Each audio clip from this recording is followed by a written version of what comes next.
Hello friends, निर्मित classes में आपका स्वागत है। आज हम नर्वस सिस्टम यानी कि तंत्रिका तंत्र का पार्ट थर्ड वीडियो लेके आए हैं। इसके पहले दो वीडियो अपलोड कर दिया गया, उसको आप जाके जरूर से जरूर देख लीजिए। बहुत ही इंपॉर्टेंट है, डिस्क्रिप्शन में लिंक दे दिया जाएगा, तो वहां जाके आप जरूर से जरूर देख लीजिए। उसको देखने के बाद ही इस वीडियो को देखिए, ताकि आपका नर्वस सिस्टम पूरी तरह से क्लियर हो जाए और इससे कोई भी क्वेश्चन अगर आपके एग्जाम में आए तो उसको आप करके आए। बशर्ते आप वीडियो सारे पार्ट देख लीजिए। और ये लास्ट पार्ट है, इस पार्ट के बाद नर्वस सिस्टम आपका खत्म हो जाएगा, ठीक है। और इसके पहले बायोलॉजी का एक टॉपिक खत्म कर दिया गया है, एक चैप्टर, जो कि था कंकाल तंत्र यानी कि स्केलेटन सिस्टम। उसको भी आप जाके जरूर से जरूर देख लें। तो चलिए, आज नर्वस सिस्टम यानी कि तंत्रिका तंत्र में जो हम पढ़ेंगे, मोस्ट इंपॉर्टेंट पार्ट पढ़ेंगे, वो होगा सेंट्रल नर्वस सिस्टम का पार्ट है ये, ब्रेन यानी कि मस्तिष्क, और स्पाइनल कॉर्ड यानी कि मेरु रज्जु के बारे में पढ़ेंगे। और यहाँ पे इस वीडियो में आपका तंत्रिका तंत्र पूरी तरह से खत्म हो जाएगा। तो चलिए स्टार्ट करते हैं। देखिए देखिए ब्रेन और स्पाइनल कॉर्ड जो है सेंट्रल नर्वस सिस्टम में आता है, ठीक है। तो पहले पढ़ेंगे ब्रेन को और उसके बाद पढ़ेंगे स्पाइनल कॉर्ड को। तो ब्रेन को पहले पढ़ते हैं। ब्रेन को मस्तिष्क बोलते हैं, और याद रखना मस्तिष्क को तीन पार्ट में डिवाइड किया गया है। मस्तिष्क को कितने पार्ट में?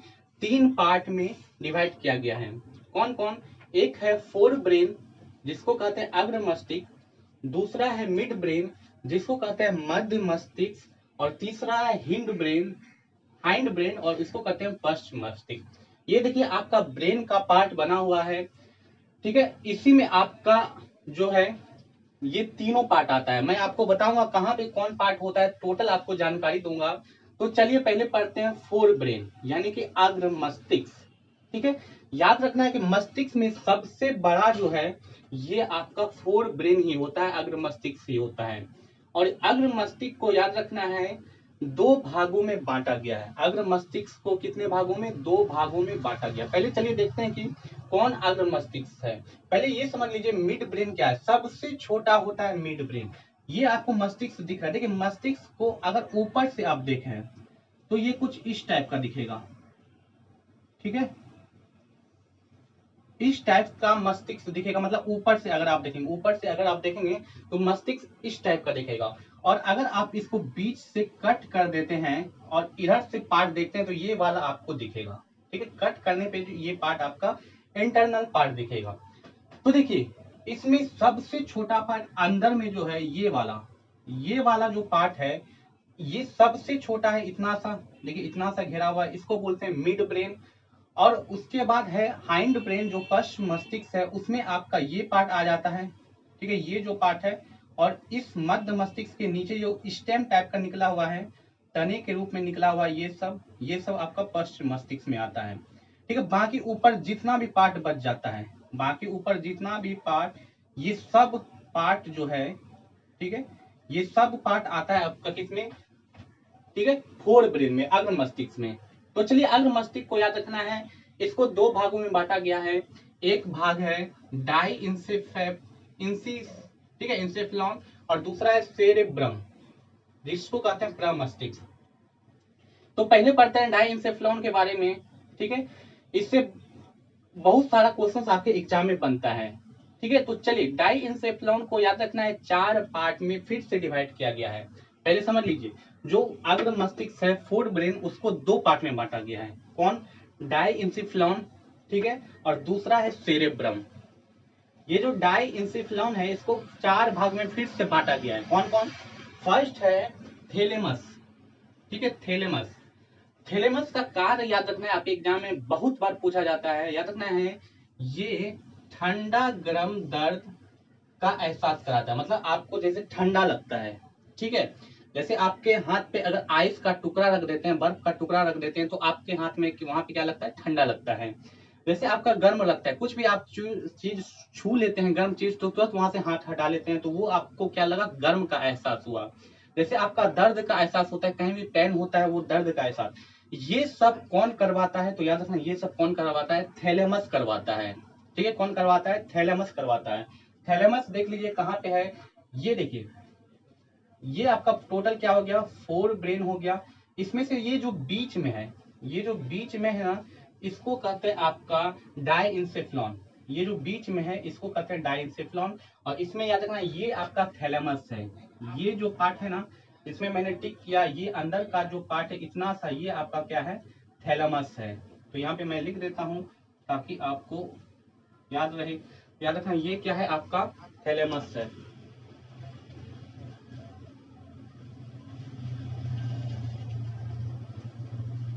ठीक है। दूसरा बात, थैलेमस में आपको याद रखना है कि ये लगातार 55 मिनट तक वर्क कर सकता है। मतलब थैलेमस अगर लगातार वर्क कर रहा है तो लगातार ये कंटिन्यूस सिर्फ और सिर्फ कितना मिनट तक, 55 मिनट तक ही वर्क कर सकता है। उसके बाद क्या करेगा, ये थोड़ा रेस्ट करेगा, उसके बाद जस्ट वो फिर वर्क करने लगेगा। तो ये भी आपको याद रखना है, 55 मिनट तक ये लगातार वर्क कर सकता है।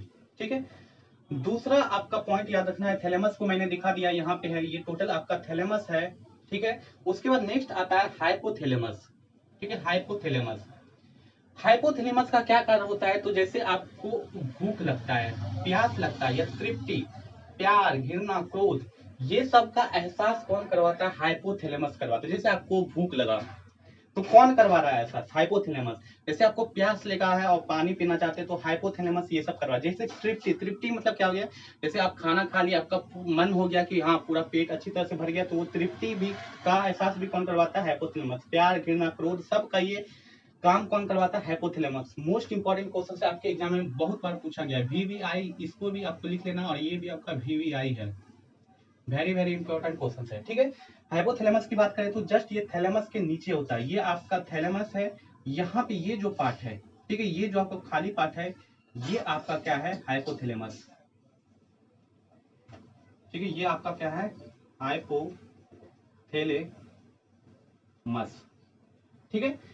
इतना बात आपको याद रखना है। और हाइपोथैलेमस का एक मोस्ट इंपॉर्टेंट बात और याद रखना है कि बॉडी के टेम्परेचर तथा पिट्यूटरी ग्लैंड को कंट्रोल करता है। याद रखना, हाइपोथैलेमस जो है बॉडी के टेम्परेचर, जैसा आप गर्मी आता है तो क्या होता है, बॉडी का टेम्परेचर मेंटेन कर लेता है आपका बॉडी। तो बॉडी का टेम्परेचर को कंट्रोल कौन करता है, तो हाइपोथैलेमस। साथ में याद रखना पिट्यूटरी ग्लैंड, मस्तिष्क में एक ग्लैंड होता है, ग्रंथि होता है, पिट्यूटरी ग्लैंड कहाँ पर है, तो चलिए ये भी बता देते हैं। ये जो आपको दिख रहा है इस टाइप से, ये वाला इस टाइप से जो दिख रहा है, इसको बोलते हैं आपका पिट्यूटरी ग्लैंड। याद रखना ये वाला आपका क्या है, पिट्यूटरी ग्लैंड है। ठीक है, पिट्यूटरी ग्लैंड। तो एक चीज दोनों याद रखना पिट्यूटरी ग्लैंड से जो हार्मोन सिक्रेटेड होता है वो 9 तरह का हार्मोन होता है। ठीक है, 9 टाइप्स का। पिट्यूटरी ग्लैंड से 9 तरह का हार्मोन सिक्रेटेड होता है, और उसको भी सिक्रेट करने में कंट्रोल कौन करता है, हाइपोथैलेमस ही करता है। इसलिए एग्जाम में क्वेश्चन आता है कि पिट्यूटरी ग्लैंड को कंट्रोल कौन करता है, तो कौन करता है, हाइपोथैलेमस। बॉडी के टेम्परेचर को कंट्रोल कौन करता है, तो कौन करता है, हाइपोथैलेमस। तो ये दोनों आपको बात आपको याद रखना है, मोस्ट इंपॉर्टेंट क्वेश्चन है। नेक्स्ट चलते हैं, नेक्स्ट जो डाइंसेफ्लॉन का भाग है वो है एमिगडाला। एमिगडाला जो है इसका क्या काम है, तो याद रखना एमिगडाला का क्या काम है, ये बॉडी के अंदर इमोशन यानी कि भावनाओं को जनरेट करता है। जैसे आपके बॉडी के अंदर जो भावनाएं आती है, जैसे आपको कोई भी चीज, जैसे कोई भी आप सीरियल देख रहे हैं और उसमें कोई मतलब कि भावनाएं हैं, तो उसमें क्या होता है, आप इमोशंस हो जाते हैं। तो ये जो इमोशनल चीज है ये कौन करवाता है, एमिगडाला। ठीक है, एमिगडाला कहाँ पे है, तो याद रखना ये एमिगडाला आपका कहाँ पे है, ये जो है, ठीक है, ये जो आपका बना हुआ इस टाइप से, ये आपका क्या है, एमिगडाला है। ठीक है, ये आपका क्या है, एमिगडाला। तो ये आपको ये याद रखना है, ये जो इतना सा बना हुआ है ये आपका एमिगडाला है। तो एमिगडाला का भी वर्क याद रखना है, ये इमोशंस को जनरेट करता है। एग्जाम में बहुत बार आपके एनटीपीसी के एग्जाम में पूछा जाता है कि इमोशन, भावनाओं को कंट्रोल कौन करता है, ये जनरेट कौन करता है, तो कौन करता है, एमिगडाला करता है। और चलिए डाइंसेफ्लॉन का एक लास्ट पार्ट एक और है जिसको बोलते हैं हिप्पोकैम्पस। हिप्पोकैम्पस।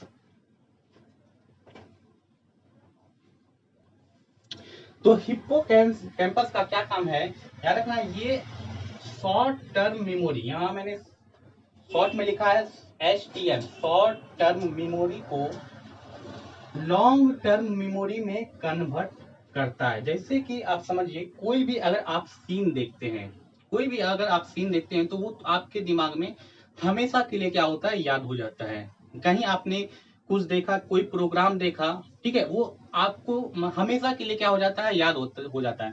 मतलब वो जो शॉर्ट टर्म मेमोरी है वो आप में क्या हो जाता है, लॉन्ग टर्म मेमोरी में बदल जाता है, कन्वर्ट हो जाता है, वो आपको बाद में भी फिर याद रहेगा।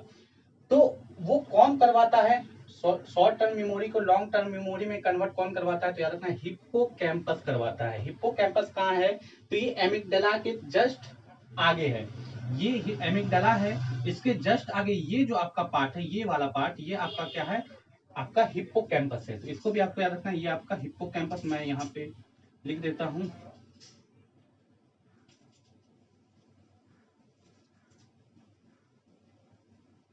ठीक है, हिप्पोकैम्पस एमिगडाला के जस्ट आगे। दूसरा बात याद रखना है, ठीक है, ये एसटीएम यानी कि शॉर्ट टर्म मेमोरी को किसमें कन्वर्ट कर रहा है, लॉन्ग टर्म मेमोरी में कन्वर्ट कर रहा है। लेकिन एक चीज आपको याद रखना है, ये कन्वर्ट तो करता है लेकिन एक केमिकल के प्रेजेंस में करता है। मतलब वो केमिकल उपस्थित है तभी ये शॉर्ट टर्म मेमोरी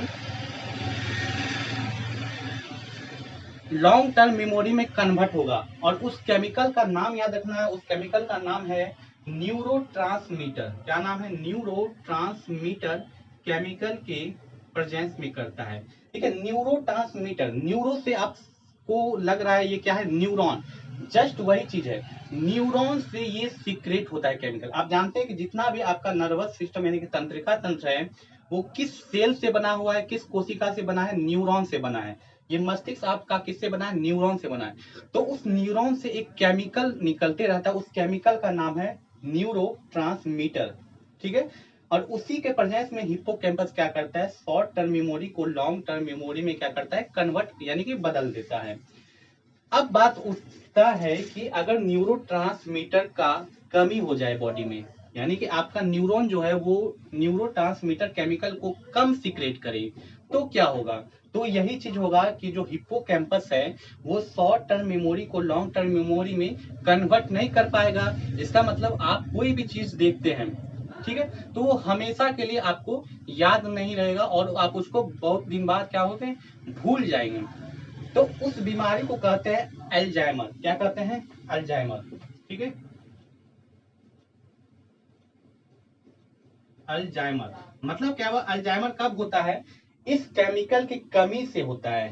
कौन सा केमिकल, न्यूरोट्रांसमीटर की कमी से कौन सा रोग होता है, अल्जाइमर रोग होता है। और इसमें क्या होता है, इसमें आपका short term memory long term memory में कन्वर्ट नहीं हो पाता है। मतलब अगर अल्जाइमर रोग हो जाता है तो उससे क्या होगा, कोई भी चीज अगर आप देखते हैं तो वो आपको हमेशा के लिए याद नहीं होगा और उसको जल्दी ही भूल जाइएगा।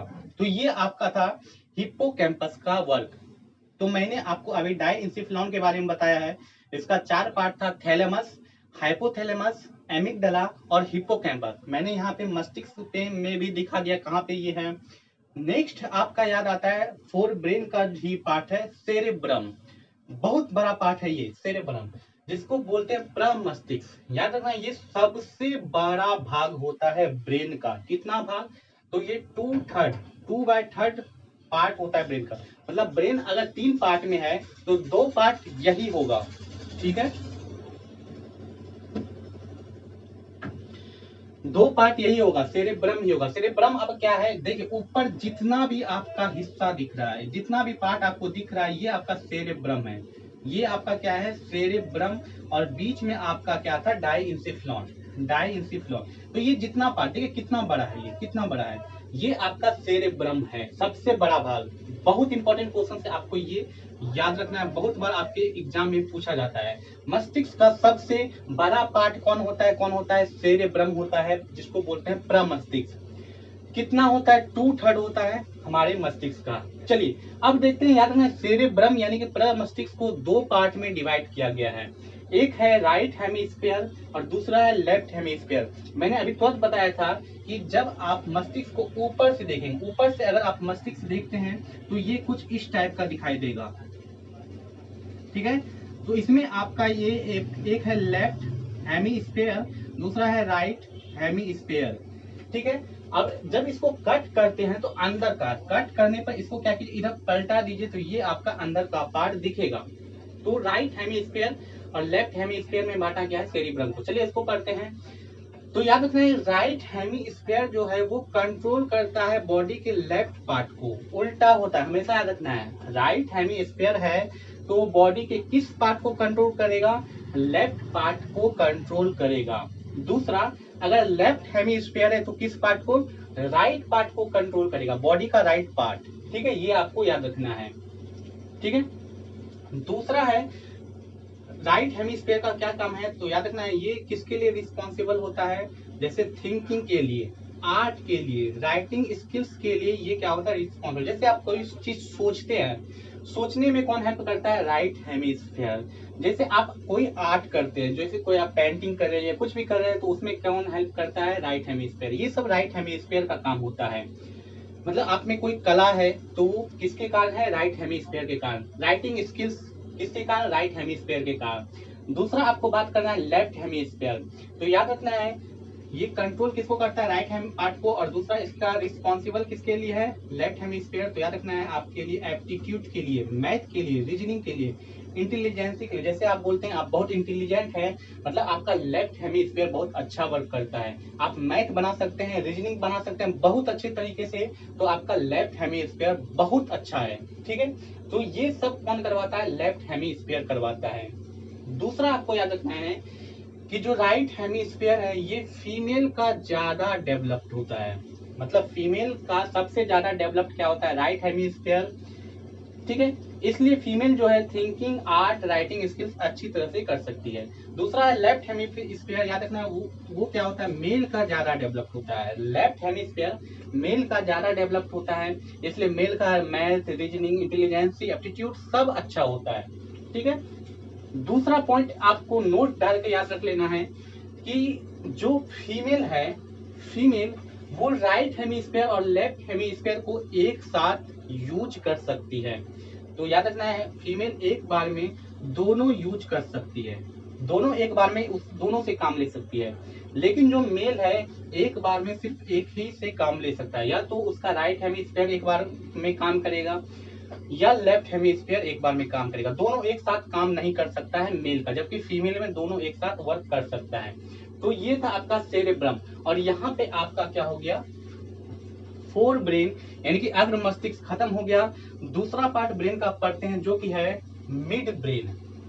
मिड ब्रेन जिसको बोलते हैं मध्य मस्तिष्क, मैंने बताया सबसे छोटा होता है मध्य मस्तिष्क। कहाँ पे है, तो ये आपका जो है इतना सा जो है आपका, ये है आपका क्या है, मध्य मस्तिष्क है।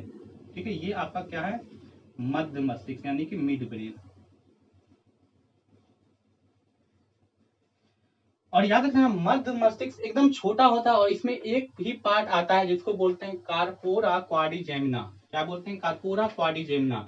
इसका क्या काम है, तो याद रखना ये सुनने और देखने की क्षमता के लिए रिस्पॉन्सिबल है। मतलब किसी का सुनने और देखने की क्षमता के लिए रिस्पॉन्सिबल, मतलब कोई आदमी अच्छी तरह से देख लेता है दूर से ही, ठीक है, कोई अच्छी तरह से सुनता है, कोई भी धीरे से भी बोला उसको सुन लेता है, उसके लिए उसका मतलब उसका जो है कार्पोरा क्वाड्रिजेमिना जो है वो बहुत ही क्या है, स्ट्रांग है। ठीक है, इसलिए वो अच्छी तरह से सुन और देख सकता है।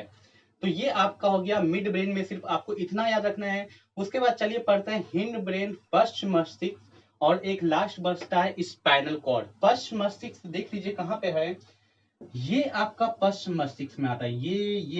ये जो जितना ये है, ठीक है, और इधर पीछे ये आपका पश्च मस्तिष्क में आता है। इसको भी कई पार्ट में बांटा गया है तो उसको देखेंगे।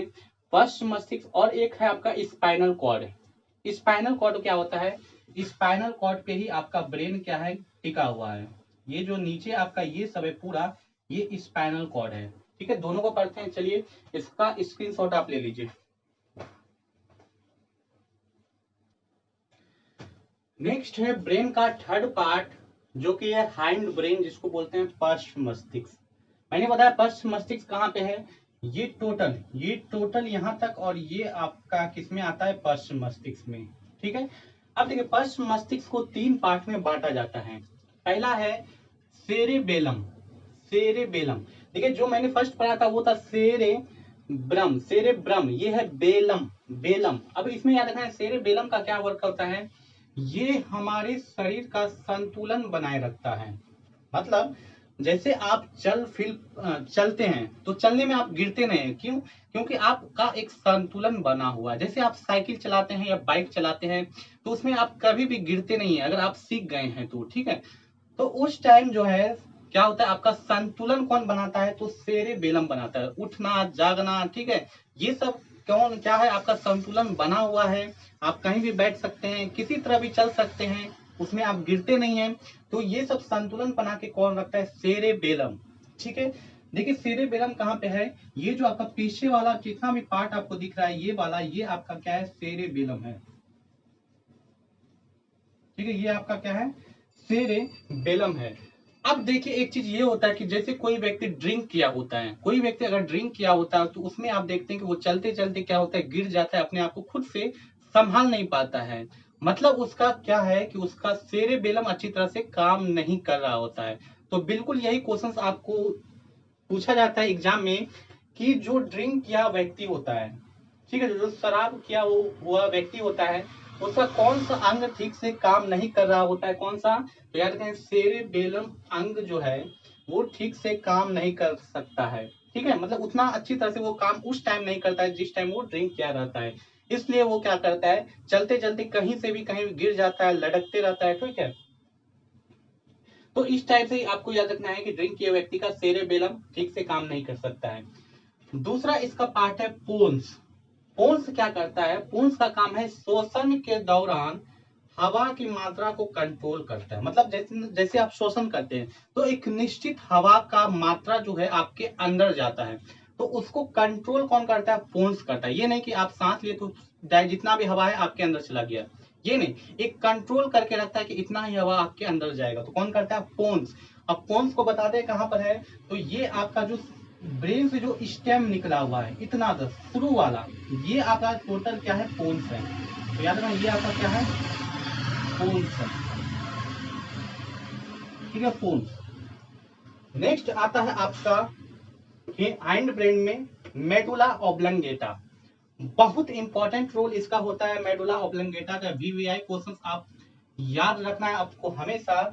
मेडुला ऑब्लंगेटा क्या करता है? जितना भी बॉडी के अंदर वर्क होता है, जैसे आपका क्या होता है, श्वसन करते हैं, श्वसन दर, नाड़ी दर, हार्ट रेट, ब्लड प्रेशर, सबको कंट्रोल कौन करता है? मेडुला ऑब्लंगेटा ही कंट्रोल करता है, यानी कि रेगुलेट करता है, ठीक है। हार्ट रेट को कौन कंट्रोल करवा रहा है? Medulla oblongata. श्वसन दर, जो आपका श्वसन दर है वो कौन कंट्रोल करवाता है? मेडुला ऑब्लंगेटा, ठीक है। ब्लड प्रेशर, नाड़ी दर, जितना भी इन, ठीक है, नॉन वॉलेंट्री, इनवॉलेंट्री एक्शन जितना भी होता है, इनवॉलेंट्री एक्शन जितना भी बॉडी के अंदर होता है जिसपे आपका कंट्रोल नहीं है, उसको कहते हैं इनवॉलेंट्री एक्शन, ठीक है। जैसे आपका हार्ट रेट हो गया, ब्लड प्रेशर, नाड़ी दर, श्वसन दर, इस पे आपका कोई कंट्रोल नहीं है, तो उस पे कंट्रोल कौन करता है? मेडुला ऑब्लंगेटा कंट्रोल करता है। इतना आपको याद रखना है, बहुत इंपॉर्टेंट क्वेश्चन है, इसलिए याद रखना है ये बहुत इंपॉर्टेंट आपका क्या है? अंग भी है। इसलिए याद रखना है इसमें अगर इंजरी होता है तो ह्यूमन की डेथ होने की संभावना क्या होता है, यानी कि खतरा बढ़ जाता है। क्योंकि ये टोटल इंटरनल का जितना भी जिससे आप जीवित है, शोषण के बिना आप जीवित नहीं रह सकते, उसको दर को कंट्रोल करता है, नाड़ी दर, हार्ट रेट, ब्लड प्रेशर, सबको कंट्रोल मेडुला ऑब्लंगेटा करता है। और इसमें अगर कोई इंजरी आती है, ठीक है, चोट लगता है, तो उससे डेथ होने की खतरा बहुत ज्यादा बढ़ जाता है। दूसरा पॉइंट आपका है, ये आपका जो हैंड ब्रेन है, मस्तिष्क का टोटल पार्ट खत्म हो गया। ये तीसरा पार्ट था, टोटल 3 पार्ट था, 2 पार्ट मैंने बताया और ये तीसरा पार्ट था। अब सेंट्रल नर्वस सिस्टम का ब्रेन खत्म होगा, एक लास्ट आता है स्पाइनल कॉर्ड। मेडुला ऑब्लंगेटा को देख लीजिए कहाँ पे है, ये पोन्स के नीचे ये वाला जो पार्ट है, ये आपका क्या है? मेडुला ऑब्लंगेटा, मेडुला ऑब्लंगेटा, ठीक है। मैंने सारा पार्ट आपको इसमें बता दिया। दूसरा है स्पाइनल कॉर्ड। स्पाइनल कॉर्ड कहाँ होता है? मेडुला ऑब्लंगेटा के नीचे से जो शुरू हो रहा है, ठीक है, ये मेडुला ऑब्लंगेटा यहाँ तक की था, इसके नीचे जितना भी ये शुरू हो रहा है, ये आपका क्या है? स्पाइनल कॉर्ड, यानी कि मेरुरज्जु है। इसका चलिए काम देखते हैं। याद रखना है कि ये क्या करता है, ये रिफ्लेक्स एक्शन यानी कि प्रतिवर्ती क्रिया को रेगुलेट करता है। प्रतिवर्ती क्रिया क्या हो गया? जैसे कोई भी चीज देख के आप तुरंत एक्शन लेते हैं, मतलब आपका आगे तुरंत अगर कोई सांप आ जाए तुरंत वहां से क्या हो जाइएगा, हट जाइएगा, ठीक है। जैसे आपका यहाँ पे हाथ पड़ता है और यहाँ पे कोई कील हो अगर गड़ जाए, तुरंत आप हाथ हटा लेते हैं। आंख में कोई चीज चला जाता है, तुरंत आप क्या करते हैं, आपका पल के क्या होता है, तुरंत उसको ढक लेता है। तो ये सब क्या होता है, रिफ्लेक्स एक्शन होता है। ठीक है, कोई आपको अगर मतलब कि थापड़ मारता है, ठीक है, या चोट लगाता है, तुरंत आप उससे दूर हटते हैं, तो ये एक्शन तुरंत होता है आपके बॉडी में, और इसी को कहते हैं रिफ्लेक्स एक्शन। मतलब ये एक्शन पे वर्क कौन करता है, तुरंत स्पाइनल कॉर्ड ही करता है, मेरुरज्जु। ठीक है, और याद रखना एक क्वेश्चन और पूछा जाता है कि रिफ्लेक्स एक्शन का पता सर्वप्रथम किसने लगाया था, तो याद रखना बहुत इंपॉर्टेंट है, मार्शल हॉल ने लगाया था। किसने लगाया था, मार्शल हॉल ने रिफ्लेक्स एक्शन का सर्वप्रथम पता लगाया था। तो ये टोटल आपका क्या था, और ये आपका यहाँ पे एक देख लीजिए, ये आपका क्या है, स्पाइनल कॉर्ड है। ठीक है, तो एक बार चलिए ब्रेन का टोटल फिर से आपको रिव्यू करा देते हैं। सबसे शुरू में आपका ये क्या है, ये आपका क्या है, सेरेब्रम है। ठीक है, ये जो आपका टोटल ऊपर में है, ये क्या है, सेरेब्रम है।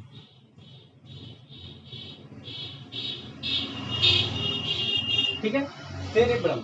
अब नेक्स्ट याद रखना है सेरेब्रम, अब यहाँ पे आपका क्या है, एमिगडाला ये है, ये आपका पिट्यूटरी ग्लैंड है। एमिगडाला के जस्ट आगे क्या है, हिप्पोकैम्पस है। ये आपका क्या है, ये आपका थैलेमस है, और इसके जस्ट पीछे ये क्या है, हाइपोथैलेमस है। नेक्स्ट ये आपका क्या है, पोन्स है। पोन्स के नीचे क्या है, मेडुला ऑब्लोंगेटा, और मेडुला ऑब्लोंगेटा के नीचे क्या है, स्पाइनल कॉर्ड है। और ये जस्ट पीछे क्या है, सेरेबेलम है। तो ये टोटल आपका यहाँ पे नर्वस सिस्टम यानी कि तंत्रिका तंत्र खत्म हो गया। 3 पार्ट में टोटल खत्म हुआ है, तीनों पार्ट को आप देख लीजिए। ये पार्ट आपने पूरा देख ही लिया, 2 पार्ट और है, उसको आप जरूर से जरूर देख लीजिए, ताकि कोई भी क्वेश्चन अगर नेक्स्ट एग्जाम में आएगा तो डेफिनेटली उसको आप करके आइएगा। तो नेक्स्ट टॉपिक हम सब बायोलॉजी में कोई एक और नया चैप्टर स्टार्ट करेंगे। तो आज के लिए इतना ही, थैंक यू।